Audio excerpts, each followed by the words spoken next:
Okay. Imagine working a 12-hour shift as a nurse and coming home completely exhausted. Before you even step inside your house, you have to change out of your clothes in fear of infecting your own family.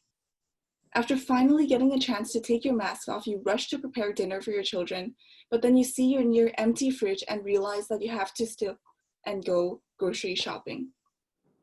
Daily tasks like these are what frontline workers have to deal with during the COVID-19 pandemic. Hi, my name is Gira. I'm Ariane. Hayat. And I'm Michelle. And we're developing an app called Recaring, which solves the hassle that frontline workers have to go through with picking up groceries and items from stores when they're tired. Moving on to our core values. As reflected in our name, Recaring is all about people, heart, and community. Our mission is to have community members care for one another and to reciprocate the care given to us by those who are working tirelessly for us. Our 5 core values then are community, caring, love, teamwork, and commitment. Our app's goal is to get frontline workers their items by skipping the long lines at stores and to start doing it at the comfort of their home. This is how it will work. There are 4 people involved in this process. We have the frontline worker, the volunteer, the small business, and the money donor. The frontline worker will make a request to the small business for items that they will package and keep at the door for the volunteer to pick up. Then, the volunteer will deliver this item to the frontline worker. This whole process will be funded by the money donor who will donate their money. This whole process will include small business and donor to get involved with money, as the frontline worker won't pay for their purchases. This app is also beneficial for all the parties involved. The frontline worker saves time, reduces their stress, and saves money. The small business gets free exposure, gets money and business. The donors and the volunteers get the satisfaction that they helped a frontline worker. This is how the app will work. We created a demo here. So essentially, the first thing you would do is create an account, log in, and you'll see 4 main pages. One of the pages is the shopping page where you can browse through the small businesses in your area and see what you want to buy and see what the workers need from these stores. The volunteers will also see this page because they will be delivering stuff from this page to the frontline workers. There's also a giving page where you can donate to a general pool or you can donate to a specific frontline workers. And how they choose the frontline workers is through the profile page, which is this page called Frontline Workers. You'll see a little blurb from each frontline worker about why they need what they need, as well as the items that they would like to be delivered. So you can choose who you want to donate to. And now there's a gratitude page where the frontline workers can give you a small text of why they, like the impact that you had on their life. And this will give people the gratification that they need to continue doing what they do, such as donating or volunteering. There's also a communication system between volunteers and the frontline workers so that they know when to deliver things to their house and what each other's preferences are to clear things up. Moving on to our go-to-market plan. So our target market focuses on the individuals who need help most, as well as those who can provide that help. So our first 2 groups are the frontline workers and the business owners who are affected by the pandemic. Then we also have volunteers who want to help deliver items to those frontline workers and the donors who want to pay as a ways to give back. Now our app is also completely free to the public and 100% of the donations go towards purchasing the items for frontline workers. Our operational costs come from grants and donations from companies. In terms of user retention, as we mentioned, our app is centered around the users and what they hope to get out of it. We understand that donors and volunteers feel a sense of responsibility to give back, so we specifically designed our app to show them their impact. As you've seen earlier, the impact page allows people to feel rewarded and connected and feel incentivized to continue doing what they do. Now, we also did a SWOT analysis on our product. We identified our main strength as our customer-centric mindset. We have a mission to help people using the power of community, and we have listened to who is in urgent need and responded accordingly. As we know, a pandemic is not quite a common event, so recaring is a unique concept with a lack of competition, and users would naturally pivot to us. Recaring is starting off as an app, which means that it will not be accessible online, which is one of our weaknesses. But we did consider this and decided that an app would be the optimal option because things like grocery buying is a frequent need for most people, and an app is convenient. In terms of opportunity, again, there is a high demand in the market right now, so we can reach a large population. And our main threat currently is the gradual loss of users as the pandemic slows. Now we will be moving forward to the financial projections and timeline. So on the next slide, the target donations would be spent on helping frontline workers get their necessary supplies. The estimated value of the grant covers approximately about 80% of the frontline workers' allowances and operational costs. The expenses include the operational costs and also the total amount of allowances for respective number of users. And then the profit is calculated by subtracting all the expenses from the revenue. Lastly, the cash flow is derived by adding the revenue and the expenses. And then on the next slide, we would be seeing the breakdown of the fundings. Approximately about 1.2% would be spent on operational costs to be used for publishing the mobile application on app stores such as the iOS and Android. And then according to our timeline, the product launch would essentially start at the end of 2020, so like December. And then after that, we will launch our beta product from January 2021 to the fall of 2021. And then during that time, we would be testing and adding on new features from that. And then once the testing has been completed, we will also launch the full application and essentially start getting parties involved before the end of 2021. At this point, we also want to give a huge shout out to our coaches, Catherine, Mary, and Melanie, who helped us tremendously throughout this process.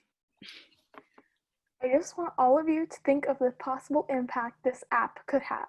If we could get one hospital involved, for example, sick kids, that is already 10,853 healthcare workers. If we got 5 small businesses on board, we would make sure that 250 employees will have something to work for and their paychecks will keep coming in. An average person spends 60 to 70 hours in a year for themselves, shopping at a grocery store. So if just one hospital uses this app, in total, we will be saving 650,000 hours for those who care for us. So join us on our journey where we care for the people that always care for us, our frontline workers, with our Recaring app. Thank you. Thank you. Thank you. Thank you. Thank you. Oh my God, thank you guys. Okay, we have, sorry about that. We have, I'm not sure what's going on. Okay, can you hear me? Yeah. Okay. Yeah. So we have our coaches that have signed up to actually give feedback. And I'm going to name Browning Skelly and Neha, come on, please. If you have feedback and thoughts about this, that would be great. Yeah, awesome job, ladies. Thank Really you. good work. Thank you. I do have a couple of questions that and apologies in advance if you've already covered this in your presentation. I know it's a short amount of time. I've 3 questions, but Bronwyn, if you have some as well, we can sort of go back and forth. Curious with in your model, you mentioned that volunteers are going to be sort of doing the shopping hours. Because this could be an on-demand service, right? Healthcare workers are sort of coming off a shift, or maybe during a shift in a break, they're sort of trying to plan their groceries, to come to their house. How does the team think about a healthy pipeline of volunteers? Do I answer this, Michelle? Yeah, sure, since I did the demo. So we kind of skipped over this in the demo, but all the volunteers would have an opportunity to choose their preferences, such as time availability, geographic location, and what type of stores they go to. So they wouldn't need to go out of their way too much in order to get those supplies for the healthcare workers. And they can drop it off in front of their doors, on their porch. And there was also another app similar to what we're doing right now, that launched a few months ago, called Grocery Hero, and they matched volunteers up with frontline workers in the same neighborhood, like within 1 to 3 kilometers distance. So it was very convenient for them, and they got a lot of signups. So I believe we will be able to achieve the same. Got it. Okay, sounds good. And the gratitude function was really great because you can sort of like use that as a proof point as well. But yeah, that's something to think about, is that pipeline of volunteers. Even if you enter hours, you might not, there might be a gap where there's not that service, and the service is inactive for the healthcare worker. So it's something to think about. Bronwyn, any questions before I move on to my other two? One of my questions was, you mentioned a lot about asking for like donations and specifically like grants. Obviously, did you look into any grants that might be possible, or like where these grants could come from? Well, we did look at particular grants that the government gives for nonprofits. That would work. And for the not for the operational cost, but for the frontline workers, I feel like a GoFundMe page or something that helps our cause, that would fill out our frontline workers cost. Yes, definitely. Awesome. It's a good question. That's one of the questions I had as well, because I saw in your financial model that you had profit, right? So I'm curious about what you're doing with that profit, if it is a nonprofit organization, because typically nonprofits like to break even, right? And the profit, so to speak, is the impact that you deliver. So curious about what the plan is for the profit. All right. Yeah, you can go ahead. Okay, so thank you for that question. So essentially for this one, what we were thinking as a group is to have basically leave allowance, so use that profit so that in case the frontline workers need that money, because we wanted to set a limit of $40 per frontline worker per month. But then we all know that sometimes life is inevitable. So there might be, for sort of like foreseeing some maybe financial, like we might need to sort of like break that maximum limit for them at times. So we wanted to leave a gap for those unexpected events. That makes sense. That makes total sense. And maybe that instead of profit, that becomes just sort of a buffer line item in your costs. So okay, cool. And then last question is, given that there's the functionality where you can sort of pick the healthcare worker that you want to support, what will the team do to ensure wide distribution of impact so that there isn't like favorites, of healthcare workers that are getting more of the benefit because they have a better profile or what have you?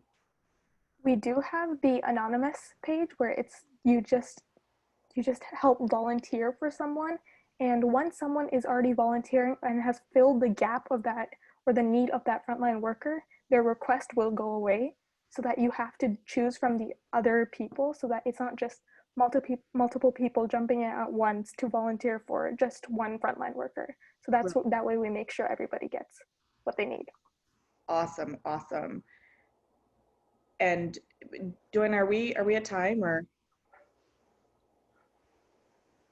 One last question is, you mentioned the other app, the competitive app, I think it's called something Hero, Grocery Hero. Yeah.